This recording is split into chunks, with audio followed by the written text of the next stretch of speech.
Subscribe our channel for more videos.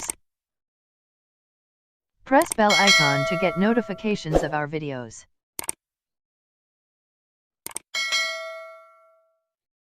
नमस्कार दोस्तों, स्वागत है आपका हमारे YouTube चैनल महेश प्रजापति में। आज हम करने वाले हैं 10th क्लास का हिंदी मीडियम का अलजेब्रा का 4th लेसन आर्थिक नियोजन। आर्थिक नियोजन का आज हम करेंगे एक्सरसाइज 4.3। 4.3 में हम शेयर्स के बारे में पढ़ने वाले हैं। तो शेयर्स के बारे में डीपली जानने के लिए मैं आपको एक वीडियो बना दूंगा, जिसका लिंक आपको जल्द ही इस वीडियो के डिस्क्रिप्शन में मिल जाएगा। आज हम एक्सरसाइज 4.3 करेंगे, तो उसके बारे में जो भी फॉर्मूलेज हैं या जो भी टर्म्स है उसके मैं आपको एक्सप्लेन करके बताने वाला हूँ, और जल्दी आपको शेयर के डीपली वीडियो आपको मिल जाएगी। तो यहाँ पे देखिए, हम पहले फार्मूला देख लेते हैं। यहाँ पे देखिए, जो भी हम शेयर्स के बारे में देखने वाले हैं, जैसे शेयर्स क्या होता है, एक जो भी कंपनी होती है वो शेयर लॉन्च करती है, तो उसके ऊपर जो शेयर्स लॉन्च करती है तो उसका एक प्राइस फिक्स करती है। तो प्राइस फिक्स करती है तो मार्केट में आते समय उसका प्राइस कुछ अलग भी होता है, कभी कभी कम हो सकता है, कभी ज़्यादा होता है। तो जो शेयर उसके ऊपर प्रिंटेड, जो भी आपका शेयर के ऊपर वो प्राइस प्रिंटेड रहता है, उसको हम बोलते हैं अंकित मूल्य। और जो मार्केट में प्राइस चलता है उस शेयर का, उसको बोलते हैं बाजार मूल्य।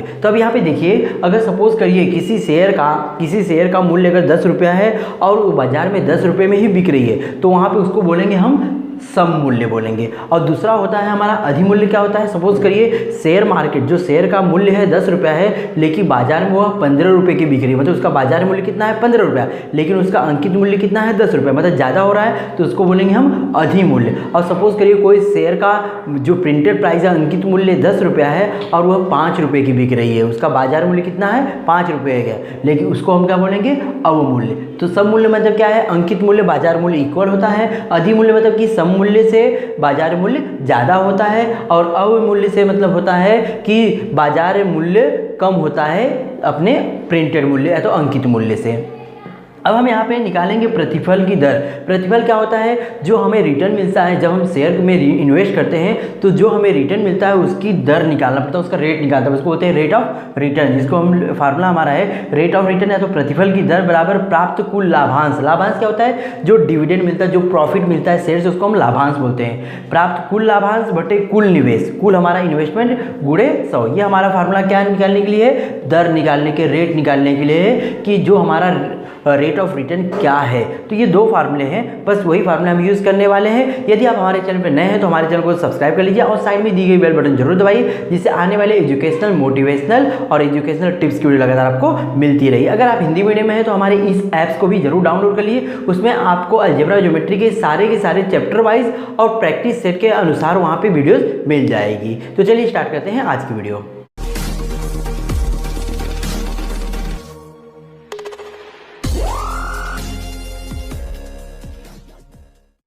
4.3 का देखिए, पहला क्वेश्चन हमारा है उचित संख्या लेकर निम्नलिखित सारणी पूर्ण कीजिए। एग्जाम में 1 मार्क्स के लिए आपको आ सकता है कि यहाँ पे देखिए पहला अंकित मूल्य दिया है 100 रुपया, और बोल रहा है उस समय वो जो मूल्य था, मूल्य का प्रकार कैसा है, सम मूल्य। मैंने बताया अगर अंकित मूल्य 100 रुपया और वो सम मूल्य में चल गया तो बाजार मूल्य भी कितना रहेगा, 100 ही रहेगा। तो पहले हम यहाँ बाजार मूल्य में कितना लिखेंगे, 100 रुपया लिखेंगे। दूसरा हमारा दिया है अधिमूल्य 500 रुपया, मतलब शेयर पे कितना है, अधिमूल्य 500 लिया गया है और बाजार मूल्य 575 हो गया, मतलब उसका जो मूल्य कितना रहा होगा 75 रहा होगा, और उसके ऊपर 500 रुपया अधिमूल्य लिया गया, मतलब यहाँ पे जो आप अंकित मूल्य में कितना लिखेंगे, 75 रुपया लिखेंगे। नेक्स्ट अगला हमारा है अंकित मूल्य 10 रुपया है और यहाँ पे 5 रुपया बाजार मूल्य हो गया, मतलब 10 रुपया था और वह कम हो गया। कम हो गया मतलब क्या हुआ, अवमूल्य। तो लिखेंगे अवमूल्य 5 रुपया, क्योंकि 10 रुपया था वह 5 रुपया हो गया, मतलब 5 रुपया उसमें माइनस हो गया, तो अवमूल्य बराबर 5 रुपया। तो यहाँ पे बहुत ईजी है, एग्जाम में ऐसे पूछ सकता है कि अगर किसी शेयर का अंकित मूल्य 100 रुपया है और अवमूल्य बताइए उसका, अगर अवमूल्य 10 रुपया होता है तो कितना उसका बाजार मूल्य हो जाएगा, तो माइनस करके आप बता सकते हैं। चलिए तो अब देखते हैं हम question number second. Question number second हमारा क्या बोल रहा है, जब बाजार मूल्य 80 रुपया हो, बाजार मूल्य मतलब जो हमारा मार्केट का प्राइस होता है वह 80 रुपया हो, तब अमूल ने 100 रुपये अंकित मूल्य वाले 50 शेयर खरीदे। देखिए जो शेयर का लाभांश मिलता है वो भी हमें किस पे मिलता है, अंकित मूल्य पे मिलता है। बाजार का मूल्य आपका कम रहे ज़्यादा रहे उससे कुछ फर्क नहीं पड़ता है। उस वर्ष कंपनी ने 20% लाभांश दिया, तो निवेश पर प्रतिफल की दर क्या कीजिए। प्रतिफल की दर का मैंने आपको फार्मूला बता दिया था, प्रतिफल की दर का फार्मूला बताया था मैं, इसमें आपको कुल लाभांश निकालना पड़ेगा, मतलब कुल लाभांश बटे कुल निवेश गुणे 100। तो चलिए यहाँ पे निकाल के मैं आपको दिखाता हूँ। चलिए यहाँ पे हम लिखते हैं पहले बाजार मूल्य, बाजार मूल्य कितना है 80 रुपया है, और अंकित मूल्य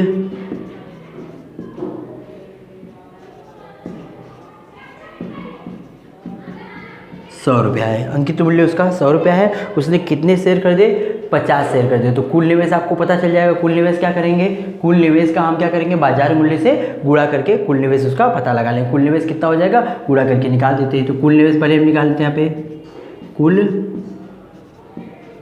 निवेश, कुल निवेश बराबर number of shares, number of share कितनी है 50, और पर शेयर का मूल्य कितना, बाजार मूल्य, हम फेस मूल्य नहीं बल्कि बाजार मूल्य गुणा करेंगे। कितना हो जाएगा 8 × 40, तो ये जाएगा ₹4000, मतलब 4000 रुपया। यह टोटल उनका निवेश कितना हो गया 4000 हो गया। अब एक शेयर पे कितना कंपनी लाभांश देती है 20%। तो यहाँ लिखेंगे लाभांश।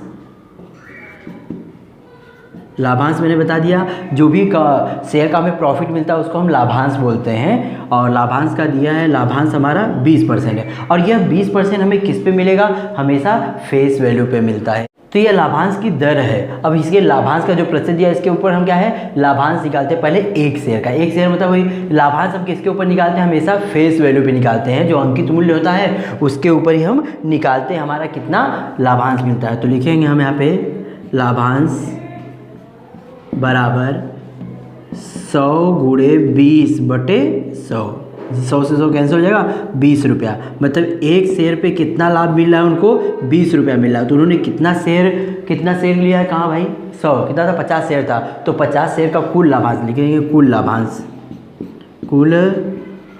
लाभांश बराबर 50, मतलब टोटल शेयर उनकी 50 थी और एक शेयर पे उनको कितना मिल रहा है 20 रुपया मिल रहा है। तो कितना हो गया 1000 रुपया हो गया।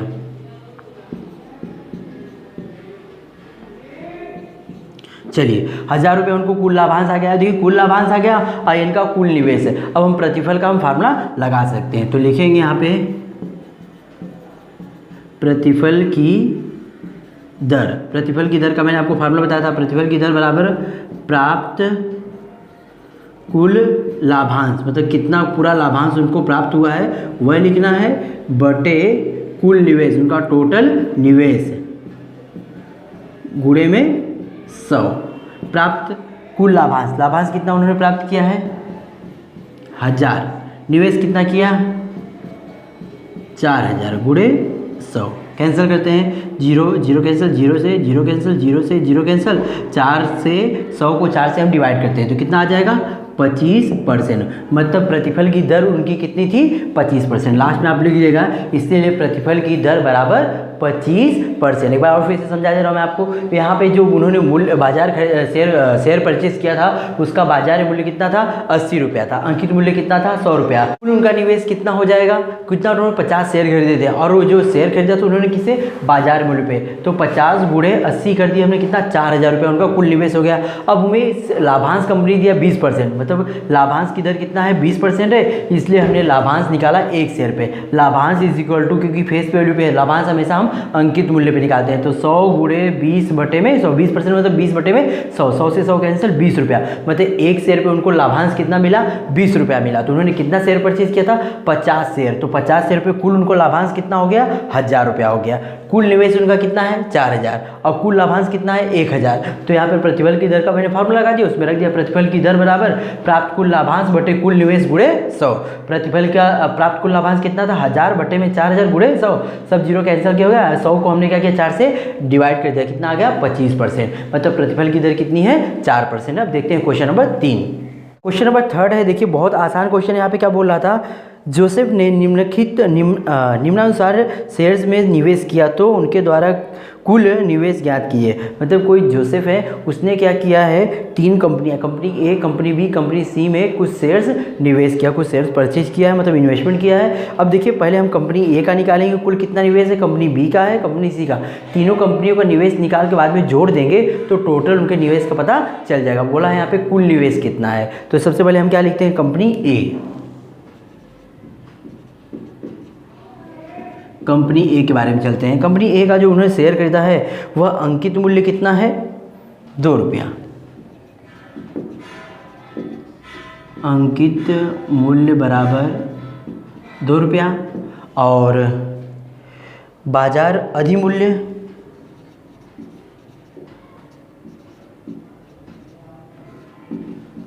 ₹18 था, वह ₹2 का, लेकिन मिला कितने का? ₹18 का, सॉरी ₹18 उसके ऊपर और बढ़ा दिया, अधिमूल्य कर दिया गया। मतलब इसका बाजार मूल्य कितना हो जाएगा? ₹20 हो जाएगा। और उन्होंने कितना शेयर परचेज किया वह लिख लेते हैं, कुल शेयर्स।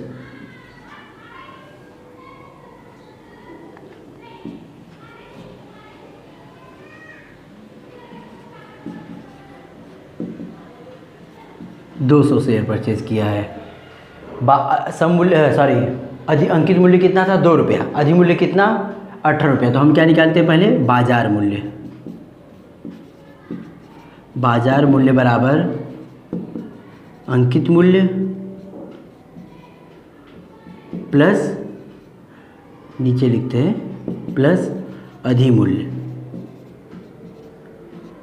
अंकित मूल्य कितना? ₹2 था और अधिमूल्य कितना था? 18। इसलिए हमारा जो बाजार मूल्य कितना हो जाएगा? ₹20। तो इनका कुल कंपनी ए में निवेश कितना हो जाएगा?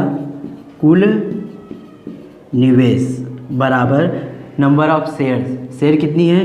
200 गुणे एक शेयर का कीमत कितनी पड़ी उनको? ₹20। गुणा कर देंगे 0 0 0, 3 0 हो जाएगा, 2 दूनी 4, कितना आ गया? ₹4000 आ गया।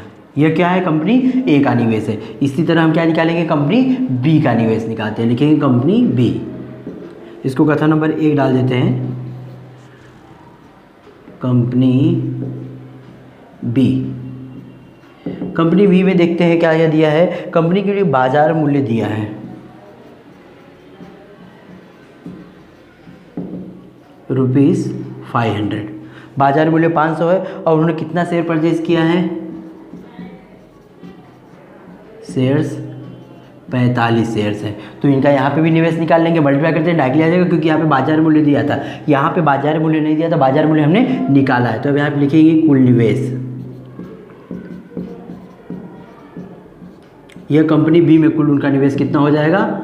बाजार नंबर ऑफ शेयर्स कितनी है? 45 और एक शेयर का मूल्य कितना है?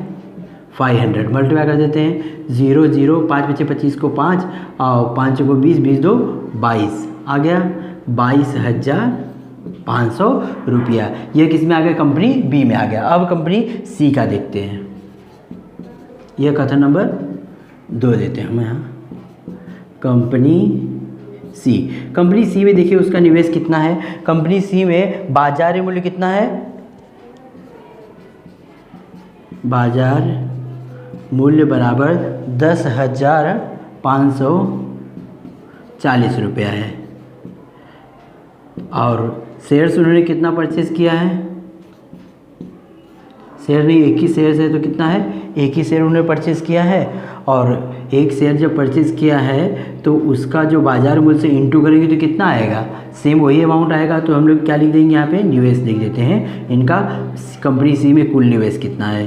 कुल निवेश बराबर 1 गुणे 10,540 इज इक्वल टू ₹10,540। यह पॉइंट नंबर 3 हो गया। देखिए जोसेफ ने 3 जगह इन्वेस्ट किया। पहले कंपनी में उन्होंने कितना इन्वेस्ट किया है? 4,000। दूसरी वाली कंपनी में 22,500 और तीसरी वाली कंपनी सी में उसने 10,540 किया है। तो उनका कुल निवेश जो निकालना है तो लिखेंगे कथन 1 2 तथा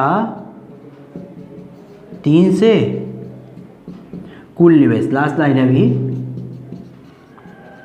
कुल निवेश बराबर 4,000 प्लस 22,500 प्लस 10,540 जोड़ देते हैं तो आ जाएगा हमारा 37,40 मतलब ये टोटल उन्होंने कितना इन्वेस्ट किया? 37,040 इन्वेस्ट किया। इस तरह यहाँ पे क्वेश्चन नंबर 3 हमने कंप्लीट कर दिया। क्वेश्चन नंबर 4 हमारा है, श्रीमती देश पांडे ने 20,000 का निवेश कर ₹5 अंकित मूल्य वाले शेयर्स ₹20 के अधिमूल्य पर खरीदे तो उन्हें कितने शेयर्स मिलेंगे? टोटल उन्होंने कितना इन्वेस्ट किया? 20,000। लेकिन शेयर का जो अंकित मूल्य कितना था? ₹5 था, लेकिन उस पर उन्होंने कितना है? ₹20 अधिमूल्य दिया है। मतलब टोटल उन्हें बाजार मूल्य कितना हो जाएगा? 25। मतलब एक शेयर उन्हें कितने की मिली है? 25। टोटल उनका इन्वेस्टमेंट 20,000 है और एक शेयर का मूल्य कितना है? 25 है। तो 20,000 को 25 से डिवाइड कर देंगे तो आंसर आंसर आ जाएगा, ये आप आसानी से कर लेंगे, लेकिन तो ही मैं आपको करके दिखा देता हूँ। पहले हम लिख लेते हैं अंकित मूल्य कितना है। अंकित मूल्य 5 रुपया ही है, और उस पर अधिमूल्य कितना दिया उन्होंने, 20 रुपया दिया। 5 रुपये अंकित मूल्य वाले शेयर पे 20, तो अधिमूल्य हम लिख लेते हैं, अधिमूल्य बराबर 20 रुपया, इसीलिए बाजार मूल्य बराबर 5 + 20 इज इक्वल टू, डायरेक्टली हम लिख रहे हैं कितना, 25 रुपया। एक शेयर का जो बाजार मूल्य कितना है, 25 रुपया। अब इन्होंने कुल कितना निवेश किया हुआ है, कुल निवेश इज इक्वल टू ₹20,000। 20,000 इनका कुल निवेश है, तो हमें क्या निकालनी है, शेयर्स की संख्या निकालनी है। तो लिखेंगे शेयर्स की संख्या बराबर कुल निवेश बटे एक शेयर का बाजार मूल्य। कुल निवेश इनका कितना था, 20,000, उसको क्या करेंगे, 25 से हम डिवाइड कर देंगे, तो कितना आ जाएगा, 800। मतलब 800 शेयर्स उन्होंने क्या किया, परचेज किया। तो टोटल यहाँ पे आंसर कितना आ गया, 800 आ गया। इस तरह क्वेश्चन नंबर 4 हमने कंप्लीट कर दिया। क्वेश्चन नंबर 5 हमारा है, क्वेश्चन 5 में दिया है, श्री शांतिलाल ने 100 रुपये अंकित मूल्य वाले 150 शेयर्स 120 रुपये बाजार मूल्य पर खरीदे। मतलब वो शेयर का मूल्य कितना था, 100 रुपया था, लेकिन उन्हें 120 रुपये में खरीदा है। अब 150 शेयर परचेज किया है, तो बाद में कंपनी ने 7% लाभांश घोषित किया है। यहाँ पे डिविडेंड कितना कंपनी दे रही है, 60%, और तो कुल निवेश पर प्रतिफल की दर क्या थी। देखिए क्वेश्चन नंबर जो दूसरा था और यहाँ क्वेश्चन नंबर 5वां उसी तरह सेम है, तो आप क्वेश्चन नंबर दूसरा मैंने कराया था, दूसरे की हेल्प से आप क्वेश्चन नंबर 5वां खुद से ट्राई कर सकते हैं, बहुत ईजी, एक बार ट्राई करिए। अब क्वेश्चन नंबर 6 देखते हैं। यहाँ पे देखिए क्वेश्चन नंबर 6 में क्या दिया है, दिए गए निवेशों में से कौन सा निवेश अधिक लाभप्रद है। मतलब 2 तरह का निवेश किसी का दिया गया है, कौन सा निवेश ज़्यादा फायदेमंद है ये हमें बताना है। दोनों कंपनी के शेयर्स का अंकित मूल्य समान है, दोनों का जो अंकित मूल्य सेम हमें मान लेना है। अगर कंपनी ए का अगर हम 100 मानते हैं तो कंपनी बी का भी हमें अंकित मूल्य समान मानना पड़ेगा। कंपनी ए के शेयर्स का बाजार मूल्य 80 रुपया तथा लाभांश 16% है, और कंपनी बी के शेयर का बाजार मूल्य 120 रुपया और लाभांश 20%। तो हम दोनों कंपनी का अलग अलग क्या निकालते हैं, प्रतिफल की दर निकालते हैं। जिसका दर ज़्यादा रहेगा वहाँ ज़्यादा लाभांश मिलेगा। तो हम क्वेश्चन पहले कंपनी ए का देखते हैं। कंपनी ए के लिए बाजार मूल्य कितना दिया है, 80 रुपया दिया है, तो हम यहाँ पे मान लेते हैं अंकित मूल्य, दोनों कंपनी के लिए हम सेम अंकित मूल्य मानेंगे।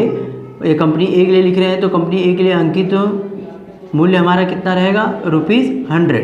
तो कंपनी बी के लिए भी सेम अमाउंट मानना है, और बाजार मूल्य दिया है यहाँ पे, बाजार मूल्य 100 रुपया।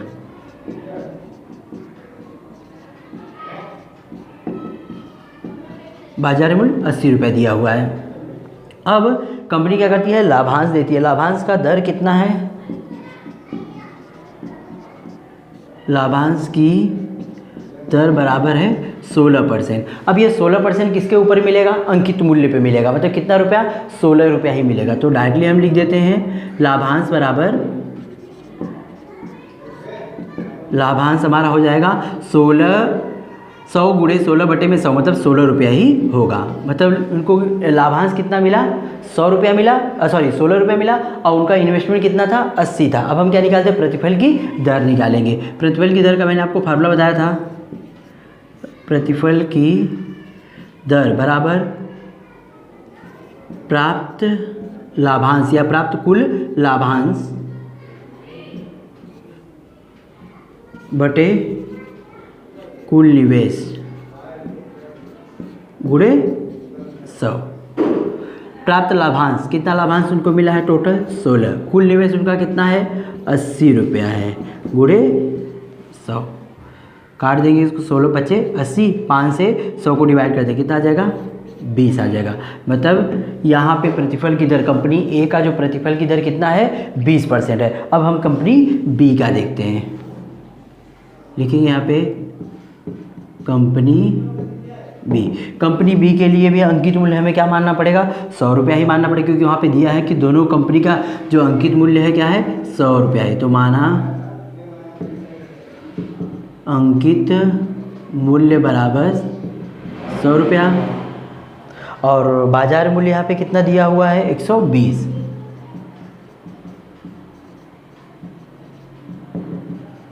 ₹120 और साथ साथ में यहाँ पे लाभांश दिया गया है।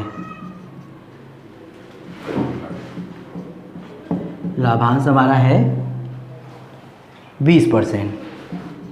ये लाभांश की दर है, लाभांश की दर है तो लाभांश कितना हो जाएगा हमारा ₹100 का 20% कितना होगा ₹20 ही होगा। तो ये लाभांश, यहाँ लाभांश की दर लिखें तो अच्छा रहेगा। लाभांश की दर बराबर 20%, इसलिए लाभांश बराबर कितना हो जाएगा ₹100 का 20% मतलब ₹20। अब ये हमारा लाभांश हो गया, यह इनका कुल इन्वेस्टमेंट हो गया। उसके हिसाब से यहाँ भी हम क्या निकालेंगे, प्रतिफल की दर निकालते हैं। तो लिखेंगे प्रतिफल की दर, फार्मूला सेम रहेगा, प्राप्त लाभांश बटे कुल निवेश गुणे 100। प्राप्त लाभांश, कितना लाभांश देखिए यहाँ पे मिला है ₹20 और उनका इन्वेस्टमेंट कितना है 120 गुणे 100। 0 0 कैंसिल होगा, 2 से इसको कैंसिल करेंगे कितना 6 आएगा। 100 को 6 से भाग देंगे आएगा 16.67%। अब देखिए यह कंपनी ए है, कंपनी ए का प्रतिफल रेट ऑफ रिटर्न कितना है 20% है और कंपनी बी का रेट ऑफ रिटर्न कितना है 16.67 है। तो कंपनी ए का क्या है यहाँ पे ज़्यादा लाभप्रद है। तो यहाँ पे हम लास्ट में लिख देंगे इसीलिए कंपनी ए का निवेश अधिक लाभप्रद है। लास्ट लाइन आप लिख लीजिएगा। इस तरह क्वेश्चन नंबर 6 भी हमने कंप्लीट कर दिया। यहाँ पे हमने एक्सरसाइज 4.3 के जितने भी क्वेश्चन थे सारे क्वेश्चन समझा दिए हैं आपको। यदि अभी आपको कुछ डाउट है तो हमें कमेंट कर सकते हैं। हमारी वीडियो कैसे लगी हमें कमेंट करके ज़रूर बताएं। यदि हमारी वीडियो आपको अच्छी लगी तो अपने दोस्तों में ज़रूर शेयर करें। Thank you.